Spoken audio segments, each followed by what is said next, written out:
Good evening to you. It's Wednesday at 9 o'clock in the evening, and there's been a lot of buzz and excitement about the northern lights that were visible out there last night, and the big question as to whether or not they would be visible again tonight. And let me tell you, I'm just going to be totally transparent with you. These forecasts for Aurora Borealis and the northern lights, and whether or not they're going to be visible, how far south they will go, how strong this geomagnetic storm is. Everything is very variable when we're trying to forecast stuff like this, and things can change very quickly. Earlier, there were a lot of reports from the Space Weather Prediction Center from NOAA that were saying that, you know, this could be almost as impressive or even more impressive tonight as it was last night. Then this afternoon, we started getting some newer data in. And so let me just explain to you what is going on whenever we have these northern lights that dive as far south as the southeast here, and even down to the Gulf Coast here with what happened last night. Now, there's been a solar storm, and what is called CMEs, or coronal mass ejections, make it down to the Earth's atmosphere. And this is just a lot of it's a geomagnetic storm, a lot of ions and magnetic activity there. And that's what gives us the different auras that we see, or the different colors of light within that atmosphere when all of that is bouncing around together, giving us a lot of the colors there in the sky.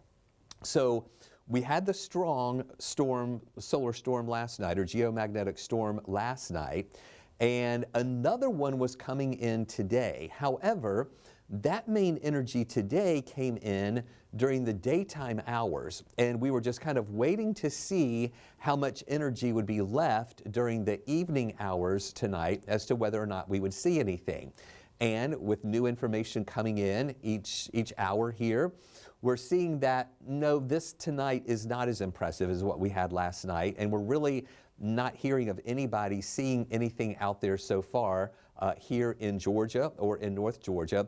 And most of the reports we're getting of any type of aurora activity here is up to the north of us. So this map that I'm showing you here now was the initial forecast showing the potential that maybe in parts of North Georgia there could be some viewing, not necessarily with the naked eye, but with the aid of your phone camera set in long exposure or in night mode, that would help you be able to see that light in that long exposure on your phone there. So we haven't really been even seeing anything of that nature out there either. And again, that mainly has been up to the north of us. And I had a lot of people contacting, you know, like last night we had some of the activity that was late night, you know, 11:30, 12 o'clock at night, around the midnight hour.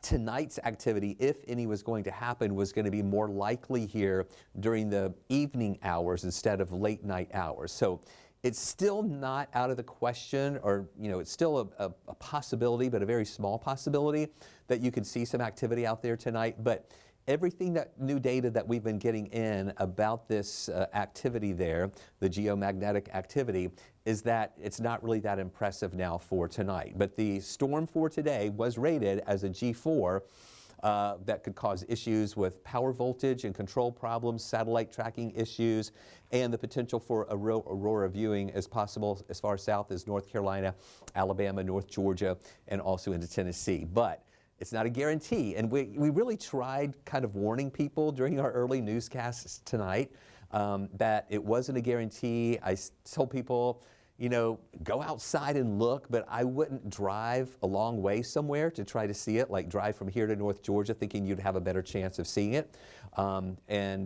Just because we just weren't that confident that this was going to be as good out there for tonight. So again, it's nice to go outside and look around just to see, just in case, but it's really hard to know for sure if we're going to actually have any activity, and then pinpoint the exact timing of it out there too. So now let's concentrate on our local weather, as we have been seeing those temperatures today that warmed up after getting down to 37 degrees this morning.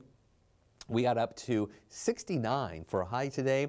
and we're going to continue to see warmer temperatures moving into our area, not only just through the end of the week and the weekend, but into much of next week as well. We're going to see the 70s returning. We'll have plenty of sunshine. You'll definitely need your sunglasses, as that is going to be really the main dominant feature in the sky, is going to be all that sunshine that we're going to be seeing. Satellite radar imagery, not really showing anything at all. This is a 2-hour loop. You don't see anything coming by here at all. A couple little clouds down in parts of central Georgia earlier. Nothing major with that. And really, around the entire southeast, it is mainly clear. We have a few clouds that are trying to build in parts of central Florida, but again, those aren't producing any rain or anything, so it's rain-free.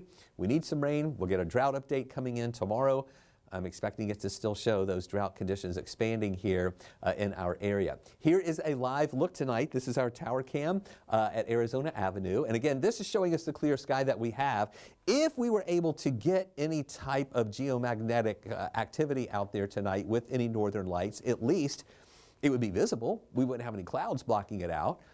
But we just, again, don't think we're going to see much of it out there tonight. But we do have a beautiful city here and a great skyline as we're looking to the west. This is our tower cam looking over Truist Park there and the Omni Hotel, the Battery right down here, looking over toward the west. Again, not seeing anything out there tonight except for the clear skies. And in northwest Georgia and Rome, looking really nice there as well with clear skies. And temperatures have been cooling pretty nicely here through the evening hours once the sun went down around 5:36 tonight.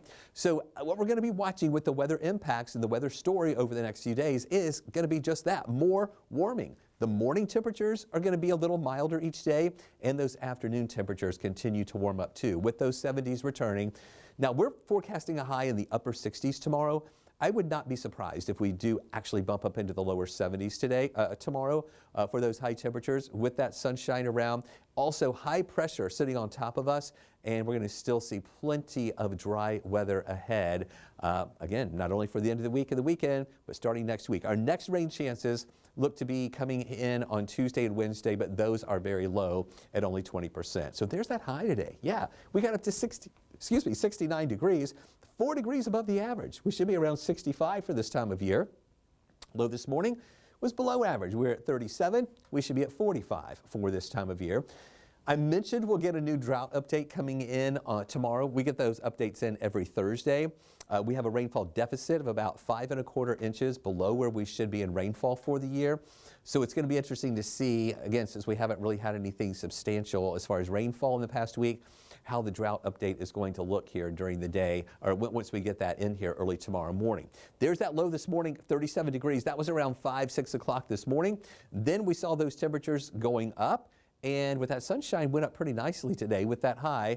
Again, it was 68 degrees here between these hourlies between 3 and 4 o'clock this afternoon before the temperature started coming back down. Now we are down into the 50s, and we'll move into the 40s here by early tomorrow morning. 56 is our temperature in Atlanta. We do have some 50s here, like in Marietta, lower 50s. Canton is mid-50s, Athens mid-50s, but 50 at Covington.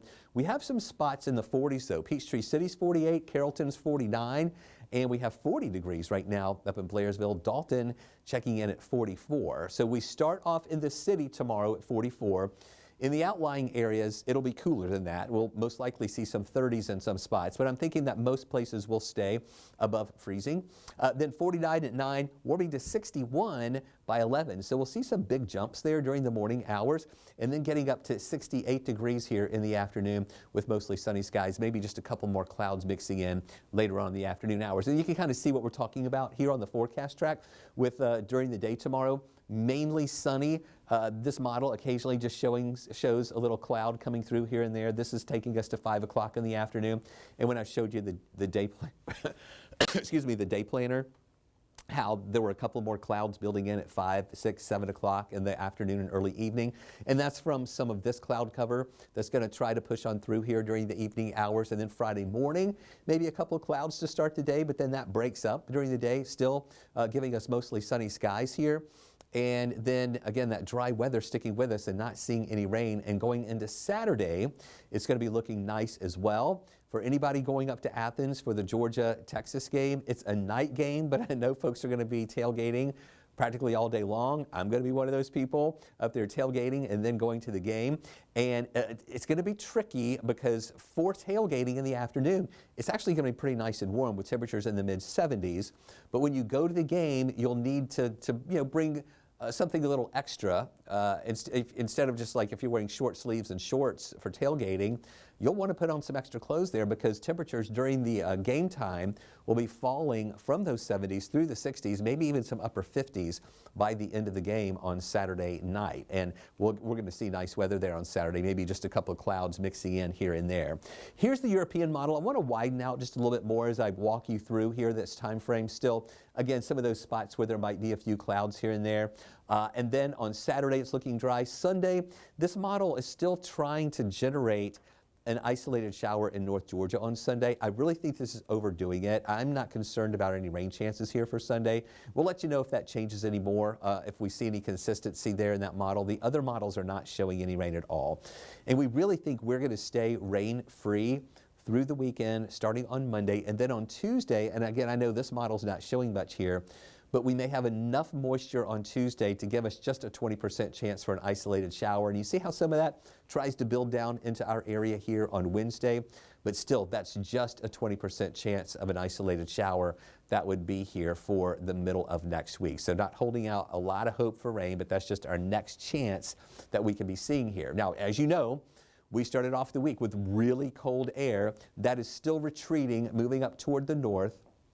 We have the warmer air continuing to fill in, pushing in from the west. We have that zonal flow coming in from the west. That's a drier flow. That's a warmer flow as well. And even trying to pick up a little bit of Gulf moisture, but it's going to be generally more west than southwest here. So that's why we're not picking up a lot of moisture with that. But still, as you can see here, more of that mild air continuing to feed into our area with those mid-70s for the weekend, holding in the 70s to start next week as well, staying there on the mild side with those temperatures that are above the average. So here's a look at the lows. So the mornings, as you know, have been really cold. Yesterday, we were down in the 20s to start. Today, we were at 37. So the morning temperatures have been coming up a little bit. Tomorrow, we're going to wake up to temperatures around 44 degrees and then mid-40s again Friday, upper 40s Saturday, with a little more cloud cover Sunday into Monday. That's going to keep those temperatures in the mornings holding generally there in the 50s, 55 Sunday morning, and then 52 here for Monday morning. And here's a look at the afternoon temperatures. These are going to start going up a little bit more too. Now remember, today we were at 69. Tomorrow we're thinking upper 60s again, but I wouldn't be surprised if we did see some more of those areas getting up into the lower 70s. Lower 70s Friday. There's the mid 70s Saturday and Sunday. 72 degrees for that high temperature here for your Monday. So specifically for the weekend, here's what we're watching. Saturday, mostly sunny skies, but it's going to be warm. Morning temperature starting off at 48, then getting up to 74. So as I mentioned, the tailgating in Athens, so the game's at 7:45. I know a lot of people are going to be there around lunchtime, tailgating all afternoon long. Others coming around 2, 3 in the afternoon to tailgate for many hours even before the game there. So mid-afternoon will be at 74. Then when you go to the game, it's going to start dropping into the 60s, falling through the 60s into the upper 50s, we think, by the end of the game. Then down to 55 Sunday morning, and then 74 for a high Sunday. And we do think we'll have just a few more clouds. That'll be mixing in with that sunshine here for your Sunday too. So here's that 7-day outlook, kind of outlining what all we've been talking about here for the past 15 minutes with those temperatures milder, not as cold, 68, 69 for a high Thursday, maybe even some lower 70s around. 72 on Friday, still mostly sunny skies. Saturday, mostly sunny too, and highs near 74. And again, those morning temperatures, generally mid-40s Thursday and Friday, then upper 40s here on Saturday. Sunday, 74, a couple of more clouds building in, and it's also milder in the mornings thanks to that extra cloud cover. Temperatures in the 50s for the mornings on Sunday, Monday, Tuesday, and Wednesday.